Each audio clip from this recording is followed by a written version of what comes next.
Actually, we've got Saturday's workout for you. We've got a 5-minute warm-up to get us started. We've got 10 lunges, 10 squats, 10 overhead press. So with our lunges, we're taking a big step forwards. I've got a nice vertical shin, right angles in both knees, and I'm pushing through that front heel as I stand up, okay? So I'm gonna go for 10 in total. Then we've got 10 squats. So with our squats, we're just sending our hips back and then down, making sure that you keep your arms away from you as you squat. That helps keep your chest a bit more upright. And then we've got our 10 overhead press. So if you've got an object that you can hold in one hand, do 5 on each side. If you've got something that you hold in 2 hands, just have it in front of you, like so, and we're just going to push it up. 10 reps in total. If we've got one, kind of like a one-handed object, keep it nice and close. Squeeze my tummy, squeeze my bum. At the top, I'm pushing it up through the dumbbell. My bicep is nice and close to my ear. That's going to be a good stable position, because the further away we come from our head, then it starts to take us out. So that is our warm-up. For our workout, we've got 2 sets. Each set is the same. You've got 3-minute rest in the middle. So you're going to do the first bit, rest for 3 minutes, then you do it again.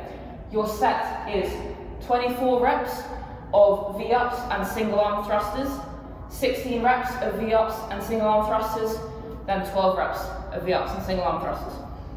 With our V-ups, all we want to be doing is meeting our hands and our feet in the middle. If you need to do it with kind of opposite hand, opposite leg, instead of doing it with both arms and both legs, that's fine. If you need to, so if you're quite comfortable with that, double the number. If you're not so comfortable with that, just keep the numbers and just do kind of single leg V-ups. So ideally, if we can, we go in both arms and both legs, meeting in the middle. If we're doing single leg V-ups, so we're gonna have opposite hand, opposite foot meeting in the middle. Lift both of your shoulders off the floor. Don't just twist and rotate one. So both shoulders come off to meet in the middle. If you can't quite reach your toes, that's fine. Just pick a target. So say like your ankles or the tops of your shoes, just something that you can reach every time as a solid target. So that's our V-ups. And then with our thrusters, we are basically going to be combining our squat and our overhead press. So our object, if you hold it in one hand, it's going to start on your shoulder.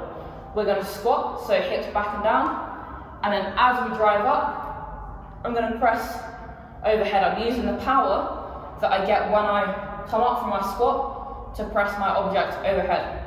All of that power goes from the middle to our extremities, okay? So we squat, press up.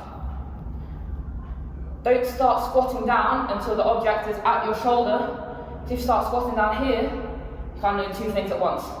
So we want to get the object down to your shoulder before we squat again.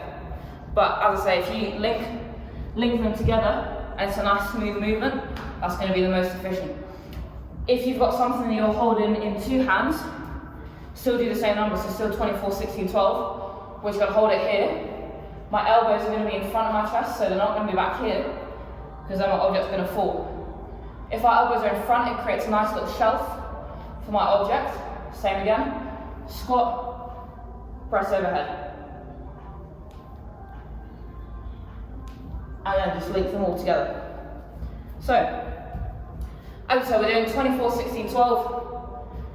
Do them for your V-ups and your thrusters for 1 set. When you finish, record your time. If you want, rest for 3 minutes. See if you can match or even beat your time in the second set.